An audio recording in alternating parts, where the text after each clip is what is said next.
You ready? Okay.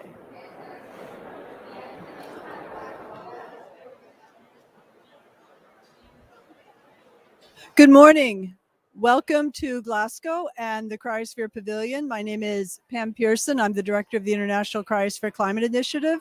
We'd like to give a special welcome to those of you watching at the hub in Geneva and also in Stockholm, where a researcher from the Bolin Centre will be among our presenters today. This next event is about one of the complicated issues around cryosphere, because these different elements in snow and ice systems on the planet have a lot of interaction with each other, and that's not always clear. It's something that is an area of active research, but it's one of the reasons why these cryosphere dynamics are so very important as we're aiming for greater ambition. One of the reasons that the 1.5 degree Paris goal is so very important. So this side event is going to explore the connection between Arctic sea ice loss, which has been ongoing for many decades now, and its impacts on permafrost and sort of the biomes, both on the surface, on land, and under the water. The impacts it will have on subsea permafrost as well as land permafrost and all of the systems around those. So again, these are complicated interactions, but there's something that the negotiations do need to take into account as we move forward at the end of this week and especially next. So our first speaker is an Arctic sea ice expert with University College London, Robbie Mallett. Welcome, and we look forward to hearing your presentation. Thank you.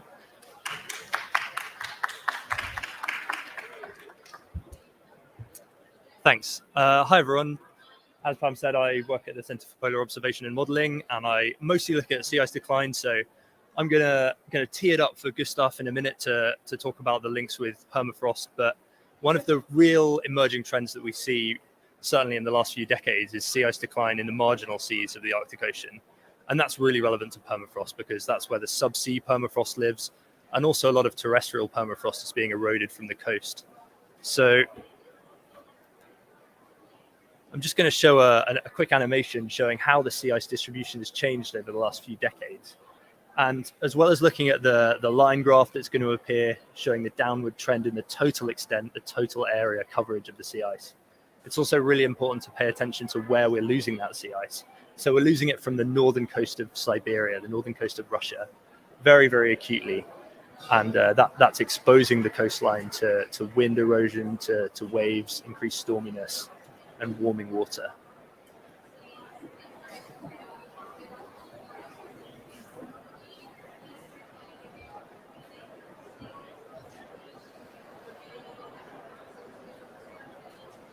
So you can see that the north coast of Siberia there is basically ice-free in summer now, and that's causing rapid change in the shelf seas that we see there. So here's another figure based on some longer time scale reconstructions of the sea ice distribution that shows a similar trend. Much more water is being exposed in summer. I should say this is the October sea ice extent. Much more open water, which increases the fetch. That's the distance that the wind can flow over the surface of the ocean and generate waves. And it also increases the surface through which heat and moisture and momentum is exchanged between the ocean and the atmosphere.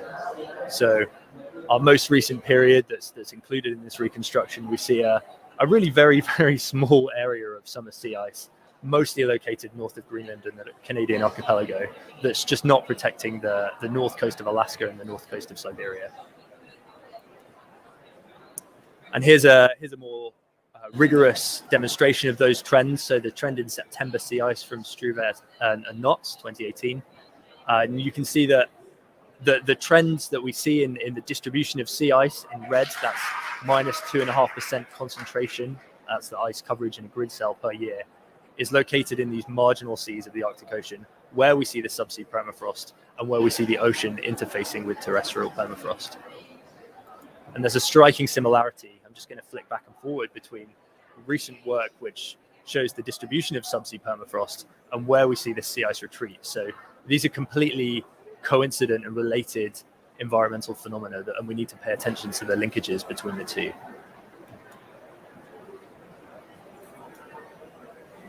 As well as physically retreating, the area coverage from the edges of the coast, we also see a thinning of the sea ice that's really important, because even when the sea ice is covering the water, we see heat exchanges of heat and even wave action underneath the sea ice. The waves from the ocean can penetrate the sea ice and be whipped up between the flows. And recent work that we've done at the Centre for Polar Observation and Modelling indicates that sea ice in these marginal seas, and the marginal seas we characterize as the ones outside the central Arctic, outside the outermost black circle, is thinning actually at twice as quickly as we previously calculated using satellite data. So there's still a lot of uncertainty, and as you can probably see from this plot, there's a lot of interannual variability in the sea ice thickness of these marginal seas. The red line and the red trend is our revised estimate, which is certainly a lot steeper in decline than the blue line and the blue trend, which is the conventionally derived information. And once again, you can see that these marginal seas for which we calculate this graph are basically coincident with the distribution of subsea permafrost. I should say also, when the sea ice thins, even though it's providing a physical cover, that heat that's still exchanged between the atmosphere and the ocean in summer has profound effects on the mixed layer, the surface layer of the ocean, and that is changing the oceanography of these very shallow shelf seas, certainly north of Siberia. And finally, compounding the aerial reductions in the sea ice cover and the thinning of the sea ice cover, we also see much longer open water periods in these regions. So here we're showing the day that the sea ice begins to advance, or actually the day that sea ice advances in full swing in each of these marginal seas. And there's a very obvious linear trend in a lot of these seas, and they show later and later in the year they get the protection of the sea ice from the wind and the waves. So there's a lot happening, and you can see even though there's variability, that linear trend is very robust. And looking at places like the Kara Sea, this orange region, we're seeing almost a day per year later sea ice advance. So it's radical change in these permafrost-filled regions. So just to summarize, we have thinning but also retreat of the sea ice where it exists already. And that's facilitating both oceanographic changes, but also changes to the erosion of the land permafrost, the terrestrial permafrost, which is compounded by longer open water seasons. And I've shown you a graph of the day of sea ice advance, but that's essentially mirrored at the beginning of the season by the sea ice melt onset and the sea ice retreat. So the open water season in these areas is extending both at the end and also at the beginning. And that drives higher rates of erosion and gas release from the permafrost. And that's a positive feedback on global warming. So we see sea ice loss driving increased permafrost thaw, which drives further warming, which compounds the sea ice loss. There's been some work looking at what's going to happen in these regions in the future. Some recent work using the CMIP6 ensemble showed that the open water period is going to continue to lengthen, which is intuitive, but also important to quantify. And even for 2 degrees of global warming, we're going to see a radical lengthening of the open water period by 63 days.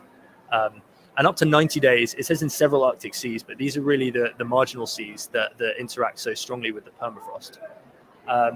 We're also seeing changes in the ice production in these marginal seas.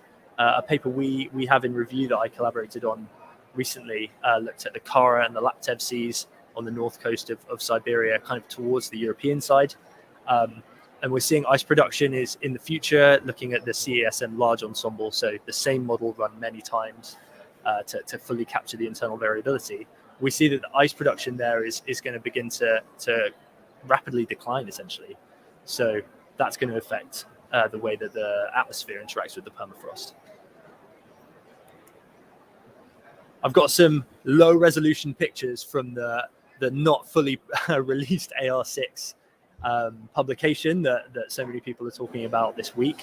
And they basically show the same story. That into the future, on the right, you see SSP, the 4.5 radiative forcing. So that's a moderate emission scenario.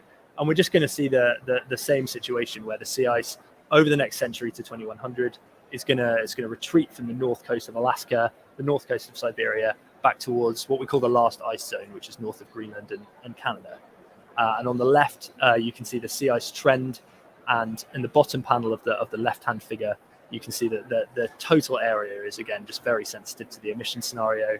So the red line is a high emission scenario, the light blue a medium, and the dark blue is the low emission scenario that would take us below 2 degrees of warming. So our emissions pathway really does dictate how much sea ice we'll see over the next century, and therefore how much permafrost is exposed to the action of the atmosphere, essentially. Finally, I just wanted to highlight some other studies that are very relevant to this. So last year there was it says received 2018, but it was only published in 2020. We had a paper that showed that as you look back in time at the permafrost in North Siberia, we really see that atmospheric temperature is not so much the dominant control, but rather it's the sea ice extent. And Gustav's going to talk a bit more about that. We also had this work that one of my collaborators and also my boss, Alex Crawford and Julian Struve, worked on recently, looking at how the open water is going to increase, leading to increased permafrost exposure. And finally, and here is the emission scenarios that actually lead to that increased open water. So just like in the previous slide, I showed that our emissions really dictate how the total area of the sea ice is going to evolve. We also get to decide with our emissions pathway how long the open water is going to exist at the end of the century. And again, you can see it's very sensitive to emission scenario. The high emission scenario, we see over 270, more than 300 in fact, days of open water in the Arctic Ocean. So the duration per year of permafrost exposure is sensitive to our emissions pathway. And finally, some work that's in review. It's not showing up on my slide clicker. Well, this is my last slide. It's not appeared, but we've got some work in review there is some work that the community is currently reviewing that shows that beyond 2100 into the 22nd century, the sea ice behavior still dictates the rates of permafrost thaw, mostly through oceanographic changes. So I'm going to transfer now to Gustav Hugelius, who's going to talk about the more permafrost relevant aspects of sea ice decline. Thanks.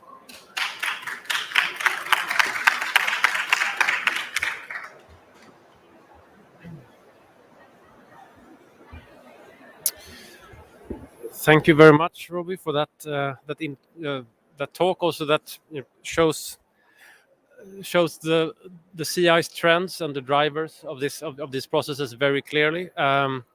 So we're going to take questions at the very end of the session, and then you can ask questions both to me and to Robbie if you like. So this talk is then sort of following on the trends that we just saw. I'm going to talk about permafrost thaw and links potentially to sea ice decline. So I'm going to start with an introduction of permafrost thaw and the permafrost carbon feedback for those of you that may not be so familiar with permafrost.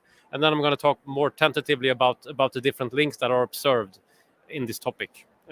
And I'm presenting on behalf of a lot of colleagues. You see my name, Paul Overdun, Jens Strauss, Sarah Chadburn, and Hugh Lantui, who are all colleagues that we had that helped us present on permafrost yesterday, and I've taken material from different colleagues to put together for this talk. Okay, but starting with really an overview of what is permafrost, why should we be concerned with global warming affecting permafrost? Permafrost is ground that's frozen all year round. It's a very vast phenomenon, covers more than 20% of the land mass in the northern hemisphere. Permafrost is usually many millennia old, and it has accumulated organic carbon remains, plant remains for thousands of years, leading to a buildup of enormous stock of organic carbon. There's more carbon in permafrost than in the whole Earth atmosphere and all living plants together. So it's about 1,500 gigatons of carbon locked in the permafrost region. And when this thaws due to global warming,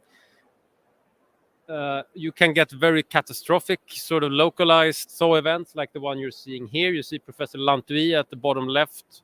Look, he's actually looking out over the ocean. So when I'm taking this picture, I have the ocean right at my back on the Canadian Beaufort Sea. And you see a coastal cliff that's eroding in a thaw slump, exposing a lot of ice in the ground, a lot of organic material. And when the organic material is remobilized, microbes can start to to decompose. They basically eat up the old plant remains, and they release methane or CO2 as a byproduct of their respiration. As I mentioned, permafrost is a vast phenomenon spread across the northern hemisphere. The orange part of this map shows you terrestrial permafrost, and then the sort of green-blue colors show you the subsea permafrost that you already saw. Robbie showed you in the last slide. So this map is courtesy of Paul Overdun, Sebastian Westermann, and Jaroslav Obu, and others that have recently put this together. And it is, as Robbie already pointed, it's a striking similarity between where the sea ice is declining most rapidly and where we have the subsea permafrost, but also where we have large extents of vulnerable permafrost on the terrestrial side, adjacent to the loss of permafrost area. I'm going to get back to this a bit more later. Unfortunately, we're seeing rapid and massive thaw of permafrost. This is an example from the cold Canadian Arctic, where a couple of summer heat waves, not the recent ones, but actually earlier, triggered abrupt thaw events that where we actually see really fundamental landscape changes and abrupt thaw occurring 70 years earlier than it's supposed to occur according to Earth system models. And if we look at extent of permafrost, here you see observed. It's a model driven by observation. So it's modeled observed permafrost thaw. We're starting at the year 2003, going to 2010 to 2017. If I go back and forth a little bit, you see this very rapid decline and this is the very near surface permafrost. There will still be deeper permafrost in a lot of these areas that is not lost at this rate, but this gives you an idea of the rapidness of the trends that the surface permafrost is starting to thaw. Overall, permafrost reacts very slowly, right? So the deeper permafrost can be up to a kilometer thick or even more. That will take a very long time to thaw, but it's near surface changes that we're concerned with here. This is the temperature anomaly for the 2020 for the year 2020, and you see this massive heat wave that struck the Arctic. And I note that it coincides really well with a sea ice minimum in 2020 over the East Siberian shelf region. Of course, this points to regional linkages in the climate system, as well as, of course, as global changes to climate. But these heat waves are really striking at the heart of the permafrost region, where we have also the most carbon dense ecosystems within the permafrost region. And permafrost thaw, we're seeing a lot of permafrost thaw. We still haven't seen permafrost thaw accelerate to the point where the whole Arctic is shifting from a sink to a source. It's right at the stage of the tundra is probably already a source, while the boreal forest permafrost is still a sink. But we're right at that transition zone. And if we look at projections into the future, we're expecting this to really accelerate soon. So rapid permafrost thaw or permafrost thaw really reduces our remaining carbon budgets. This graph shows you gigatons of CO2 emitted from permafrost on the y-axis at different scenarios of global warming. You see what the IPCC included in the last assessment report, and you see if we have add processes of abrupt thaw from recent papers that weren't fully included to the IPCC report. These are very substantial emissions. You see on the right-hand side there, you see the total cumulative remaining carbon budget to reach the 1.5 degree Paris goal. So the permafrost is eating up a very substantial part of that carbon budget. So these feedbacks also have to be accounted for when we're looking at our future emissions budgets. Okay, so that was the overall permafrost carbon feedback, and now I'm trying to zoom back to the linkages to sea ice. This is a graph from a paper produced by Franz-Jan Parmentier at Lund University in Sweden. He's done a lot of very relevant work on the linkages between different cryosphere components, and especially looking at how sea ice affects the terrestrial ecosystems in the Arctic. So you see, this graph has two elements. You see sea ice concentration change with the bluer colors showing areas where sea ice has declined. And you see in red correlations to increases, regional increases in surface temperature after detrending. So this is having statistically tried to remove the general warming, how much of the warming can be attributed or is correlated with sea ice decline. A correlation does not always imply a one-way causality. So this doesn't mean that all of this correlation is actually driven by the sea ice, but it means that they are strongly connected. So you see that there are actually really strong effects in Siberia, really strong effects in Canada. And in this paper, Franz Jan and colleagues actually showed, using models, how permafrost or how sea ice decline is linked to increase in methane release from Arctic wetlands. So one of the processes that is also tied to permafrost thaw. Here you see the relative increase in methane production in percent over the time period in the areas where there was no strong correlation to sea ice decline. So basically business as usual, well, global warming as usual, I should say. You still see an increase, right? But then if you look at areas where there was a strong correlation to sea ice decline, the increase in methane production, especially in the late season when the sea ice is at its minimum, is enormous. So there is, a really, strong empirical trend here supporting basically a direct linkage between the sea ice minimum and the increase of methane production. Methane production in general is very tightly coupled to the temperature of the environment where it occurs. The microbes are partially temperature limited, so this connection is quite easy to also link to our understanding of methane production. But of course, temperature increase doesn't only increase methane flux; it also increases permafrost thaw.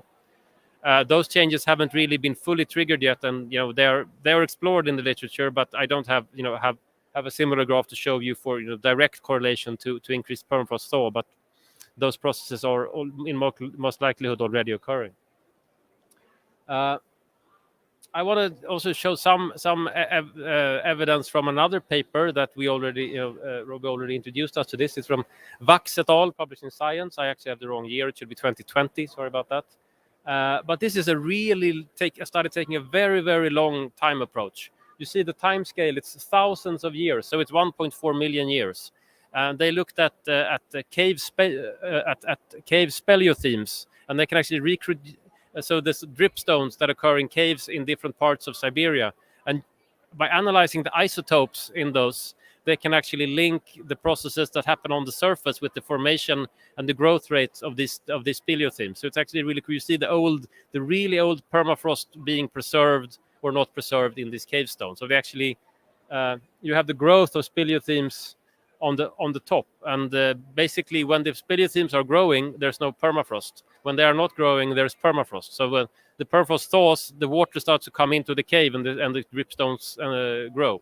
When the permafrost is grading again, when it gets colder, the growth of speleothemes stop. I think this is it's a really interesting paleo archive. But here they just show this in correlation to reconstructed sea surface temperatures, and you can see quite a lot of agreement in this bands of sort of deep time speleothem growth with reconstructed sea surface temperature. And you also see a very clear connection to reconstructed sea ice extent when we start to get into a colder climate after the 400,000 year mark, where you go from basically no sea ice to quite a lot of sea ice. So they're able to show these quite nice linkages between sea ice and permafrost stability at a very long time scales as well. So this is something that has happened before. And I want to get back to two other processes that are also relevant. Now we're moving from land into the sea. So when we're crossing from land into the sea, we're sort of passing the permafrost coasts. And permafrost coasts are also really vulnerable to erosion and to thaw, not just from climate, but also from the side, from sea action, from waves, basically. And of course, wave action is very suppressed when you have a lot of sea ice, and when the fetch, so which is the distance the waves can build, increases as sea ice declines, you get a stronger coastal erosion. And notably, if you look at this map of the permafrost region, the areas where the sea ice is declining also coincides with areas where the permafrost coasts are made out of sediment. They are not lithified. They are not bedrock. They are sediments that are just held together by permafrost. So in the areas around Greenland and northeastern Canada, the coast is bedrock mainly. But if you go to Siberia and the Beaufort Sea area, the Beaufort coast in Canada and Alaska, the Mackenzie Delta region, it's all sediment coasts, and that's also where the sea ice is declining and where the coastal erosion intensity is growing. So this is yet another feedback. And there was Professor Lantui from the Alfred Wegener Institute had a presentation here yesterday where he just showed one example from the Beaufort Sea where they've seen the coastal retreat increase from 0.4 meters per year to more than 8 meters per year in just a few decades. And there's a really strong correlation to sea ice decline in this case as well. They see almost a direct correlation to the fetch in this increase. So that was the coast. And then we're moving out on the coastal shelves to the subsea permafrost. Again, you see this in blue here. Again, the areas where sea ice decline is the most rapid. Now I'm sorry, I go back again. This I'm going to go into sort of a transect looking at the permafrost system from the side. The transect is based on actual data from the Tuktoyaktuk or outside of Tuktoyaktuk in the Canadian Beaufort coast region. Up there. And now we're looking at a cross-section of subsea permafrost. And there's a lot of elements to this. You see seawater in deep blue. You note that the continental shelf is very shallow, and then you have a steep decline to the deep ocean. And you see in light blue, you see permafrost. Most of this permafrost actually formed when the continental shelf was not under the ocean. It was exposed to the atmosphere during the last glacial maximum, because when we had a lot of ice sheets on Earth, more water was tied up in ice, which meant that the global sea level was lower. So at the last glacial maximum, the sea level was there, meaning that the whole shelf was exposed to the atmosphere and permafrost formed actually in a terrestrial environment. And then we came out of the glacial cycle and it was submerged underwater. And as soon as it starts to be submerged underwater, it starts to thaw. Water is a very effective, at sort of conducting heat, and also the salt in the water interacts with the permafrost, etc. So the subsea permafrost would be thawing without climate change, but it's going a lot faster with climate change, obviously. And I want to talk about, just mention the last component of this slide that's in the red. That's the gas hydrate zone, and gas hydrates are basically you can think of them as liquid gas that forms under very specific conditions of high pressure and low temperatures. And these are often containing basically pure methane. And you have these zones where the gas hydrates are now stable, but as permafrost thaws, they will start to become unstable, and it can actually also be released as bubbles or that reach the atmosphere directly or into the water column. But the interesting thing about the connection to sea ice here is that the shelf seas used to be covered by sea ice, and now they are to a large extent not covered by sea ice for a big part of the year. And this has been shown to actually correlate quite well to the decline of the subsea permafrost. This is from a very recent paper that is really sort of novel work in being able to model subsea permafrost thaw coupled in an Earth system model. You see the reference at the bottom. Again, slides courtesy of Paul Overdune. That was the last ones before. It's from his talk that he gave yesterday. And you see the different scenarios: the rocky road of high warming, the middle of the road, and the 2.6 scenario, which is called the cooler road here. And you see this enormous runaway thaw of subsea permafrost happening in the rocky road scenario. And what this actually corresponds to very well is in this model, that is when sea ice, there's a threshold in the model when sea ice basically disappears or it's almost completely gone. And then the model shows us very strong feedbacks between ice-free ocean and rapid thaw of the subsea permafrost. This is not at all fully explored yet. It's quite indicative. It's still early days, and but the hypothesis that I talked to Paul about it yesterday, and the hypothesis they have is that once the sea ice is gone, you don't have any more formation of brine, which is this sort of very cold, salt-rich water, which sinks and then actually keeps the brine formation from the sea ice sinks and keeps the bottom water colder. Once there's no sea ice, there's less brine formation. They think that this is what's driving the very rapid loss of the subsea permafrost. So there's this quite direct linkage between the sea ice potentially and the subsea system, which is a very concerning, very interesting scientific finding, but extremely concerning when it comes to sort of the potential climate response of the subsea system. Yes, thank you. That was my last slide. So thank you all for listening.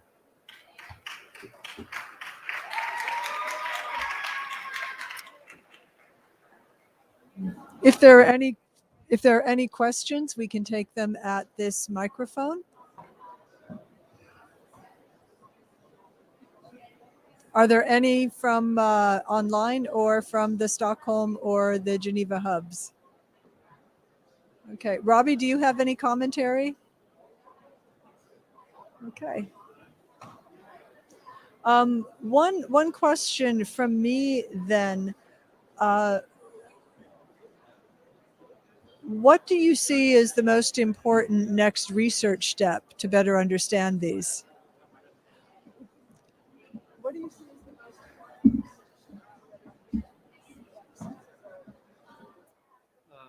Thank you. So yeah, that's a good question. I think that the linkages to the terrestrial ecosystem have been shown for by, for instance, Franz Jahn when it comes to methane flux. But I think we really need to look at the sort of more long-term connections also in having additional regional warming driven by sea ice loss actually incorporated into a coupled model that can really also quantify and isolate the feedback from the direct regional feedback from sea ice loss to the permafrost system. I mean, it's implicitly already there in the general amplification of warming in the high latitudes. But I think the evidence from Franz Jahn's work suggests that there are more direct linkages as well related to like precipitation feedbacks and other things as well. So I think we need to better in coupled models really understand the linkages.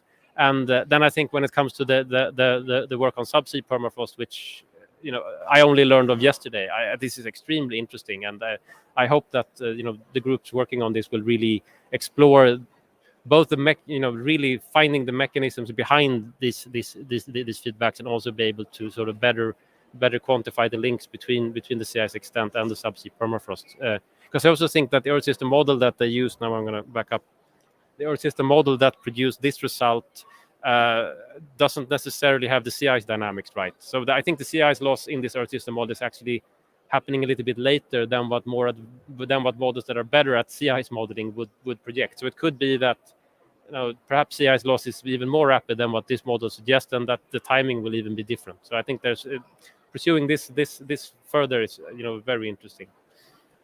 I guess that's a follow-up question then, yeah, because I was noticing the melt ratio but no temperature. So I know that scientists hate to speculate, particularly for you, maybe subsea permafrost rather than land. But okay, let's say that we exceed this approximate 1.7 degree threshold for summer sea ice loss every year that's going to be spoken about later on today.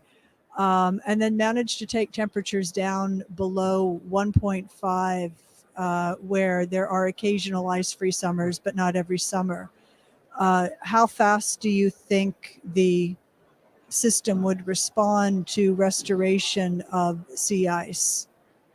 That's a good question. And I have to be honest, I really don't know. I really don't know the answer to that. But I think the sea ice system has the capacity to regrow faster than the permafrost system. Permafrost is extremely slow in responding to everything.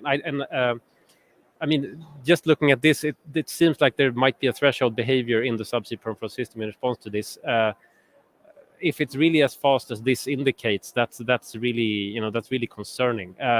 But it might also be that, if the response is slightly slower, that you can avoid really triggering that threshold by pulling, by regrowing or sort of lengthening the sea ice season again. But it's a concern for potential thresholds in the subsea permafrost system. That's completely that's unknown to me at least, but very concerning.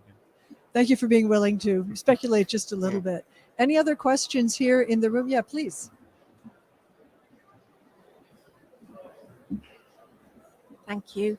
You mentioned there was a gas hydrate zone that has lots of methane locked into it. Yeah. When do you anticipate that being uncovered and releasing that? What sort of time period are we talking about? I'm really not qualified to answer that question. I think it's something Paul presented on this yesterday, and it's extremely uncertain. I think there's some observational evidence suggesting that part of this zone is already being active on the slope, but I think there's a lot of diverging scientific opinions on this, and it's. I have to stress that I'm an expert on terrestrial permafrost, so this is really not my field of expertise. Moving it into your area of expertise, the paper that came out maybe 6 months ago that looks like it was gas hydrates on land in Siberia. This was from limestone caverns, I believe. I don't know if that's the same thing, but can you speak a bit to that maybe? I'm not super familiar with that, but it's I'm not really read up on that. I'm sorry. Yeah. Any other questions? Okay, thank you so much. Our next event will be on the future of Arctic sea ice at 1 p.m. Thank you so much.